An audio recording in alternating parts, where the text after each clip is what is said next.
Good morning everyone. কি খবৰ? নিশ্চয় ভালে চাকৈ।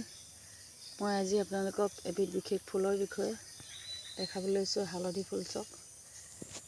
আমাৰ ঘৰত এজোপা হালধি গছৰ পৰা এয়া ফুল হৈছে। এয়া চাওক, হালধি ফুল অতি দুৰ্লভ বস্তু, সকলোৰে ঘৰত নাথাকে। এয়া চাওক কিমান ধুনীয়াকৈ, ইয়াৰ বহুতো গুণাগুণ আছে।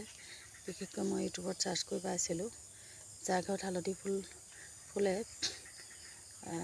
ধুনীয়াকৈ ছিঙি আনি গোঁসাই ঘৰত পূজা কৰিব লাগে, ধনে ধাৰণে পৰিপূৰ্ণ হয় বুলি কৈছে। মা লক্ষ্মীয়ে বাস কৰে। এয়া চাওক ইমান ধুনীয়াকৈ ফুলিছে।